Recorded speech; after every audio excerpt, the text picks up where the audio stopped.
Assalamualaikum warahmatullahi wabarakatuh. Perkenalkan, nama saya Melvika. Saya dari Institut Agama Islam Sultan Syafriuddin Sambas dari Prodi PGMI, Fakultas Tarbiyah dan Ilmu Keguruan. Kali ini saya akan mewawancarai salah satu guru di SD Negeri 4 Tebas tentang masalah rencana penyelesaian dan strategi di masa pandemi COVID-19. Ikutin terus.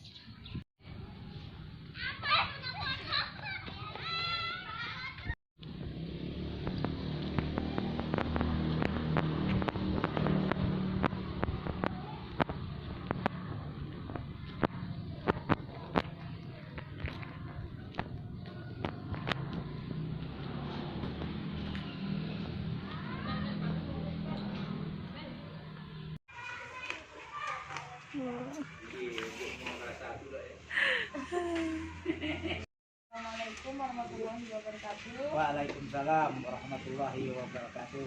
Perkenalkan Pak, nama saya Melvika, mahasiswa dari Institut Agama Islam Sultan Syafriuddin Sambas. Nama Bapak Pak? Nama saya Duman. Ngajar di kelas 4A SD 4 Tebas. Saya di sini untuk memenuhi tugas UAS saya bahasa Indonesia. Saya ingin mewawancari Bapak tentang bagaimana Bapak melakukan pengajaran selama pandemi COVID-19. Apakah Bapak bersedia? Bersedia. Baik, saya mulaikan saja Pak. Apa aktivitas yang Bapak lakukan pada masa pandemi ini Pak? Pandemi ini dimulai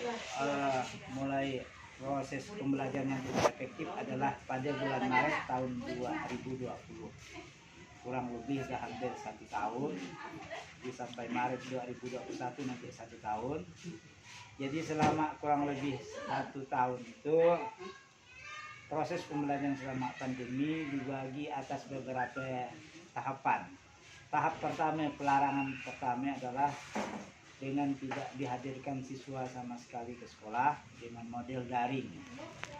Tetapi dari model daring ternyata tidak efektif sama sekali.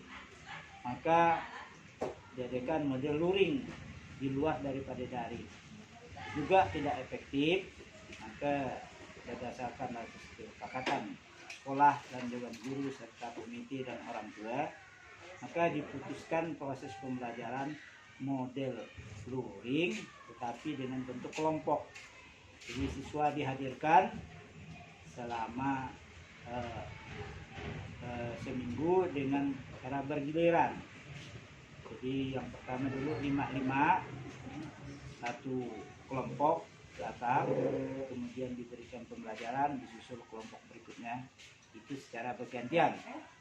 Kemudian tahap yang sekarang, karena sudah ada info bahwa sekolah itu dapat membuka pembelajaran, tetapi dengan protokol kesehatan yang ketat, maka sekolah memutuskan yaitu terbagi atas 2 kelompok dalam satu kelas dengan jumlah murid kurang lebih 15 orang satu kelompok, sehingga gantian hari.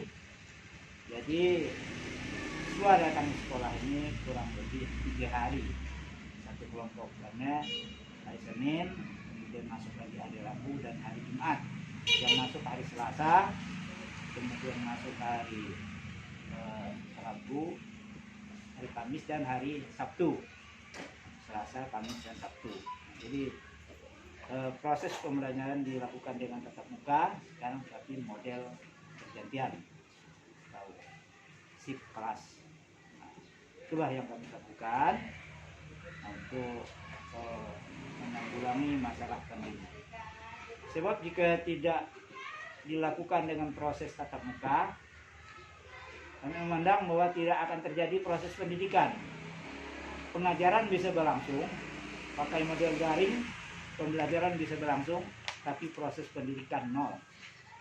Karena anak tidak akan terkontrol, tidak dididik.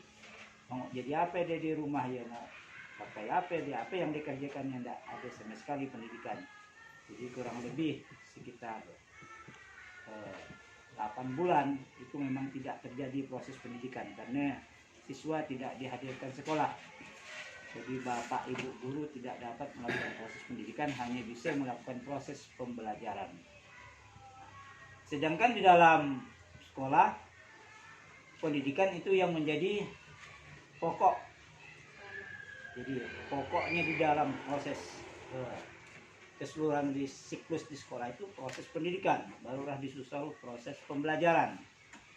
Maka selama ini yang sudah dilalui itu hanya proses pembelajaran, proses pendidikan tidak dilakukan. Jika ini dilakukan selama-lamanya, maka generasi muda, harapan bangsa itu akan rusak karena tidak ada proses pendidikan. Nah, demikian untuk yang jawabannya. Seperti yang Bapak tadi sudah katakan atau jelaskan, kan tentu proses pembelajaran sangat berbeda dari sebelum COVID-19. Jelas. Apakah Bapak mengalami kesulitan dalam menyampaikan pembelajaran atau lebih nyaman yang sekarang setelah pandemi? Jelas, proses pendidikannya dan proses pembelajaran itu sulit. Jadi kita mencari inovasi bagaimana supaya pembelajaran itu bisa berjalan dengan baik, kan?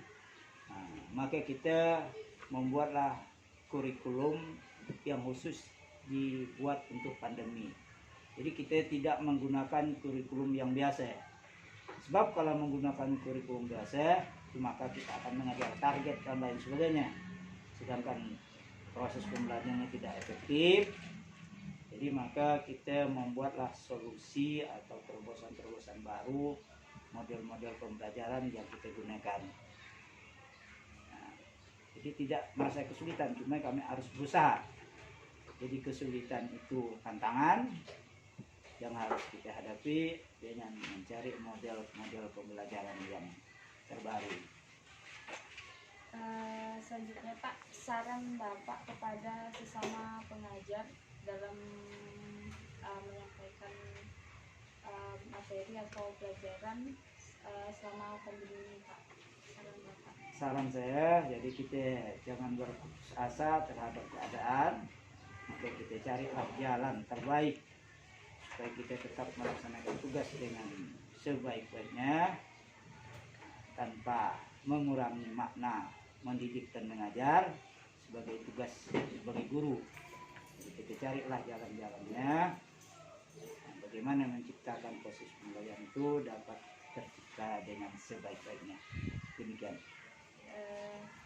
Selanjutnya Pak, saran Bapak kepada orang tua selaku sekarang kan yang mengawasi penuh di rumah kan Pak, saran Bapak apa Pak untuk orang tua kepada anaknya?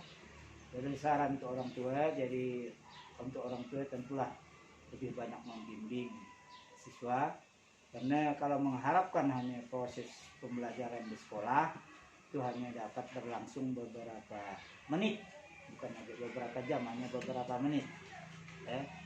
Ini yang biasanya itu dari pagi itu harus standby sampai dengan jam 12. Sekarang kan jam 7 mungkin sampai jam 10 udah maksimal. Jam 10 udah harus pulang anak.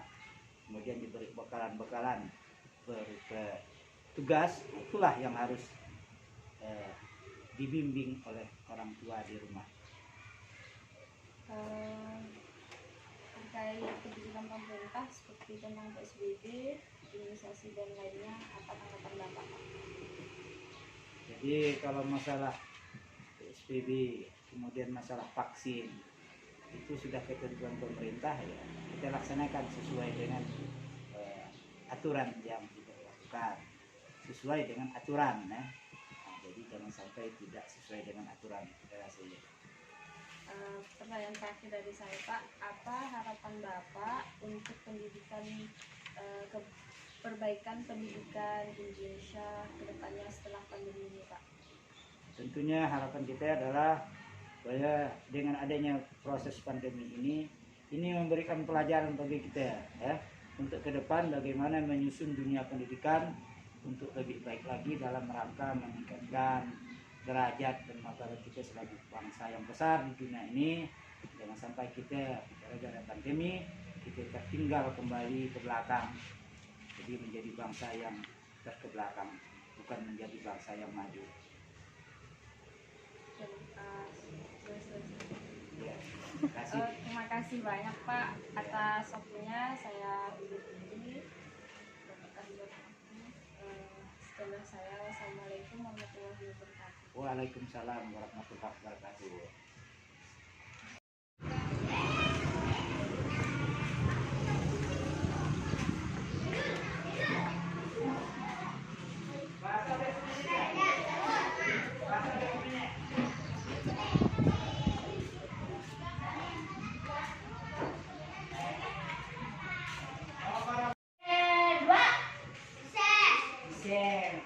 Bisa satu kali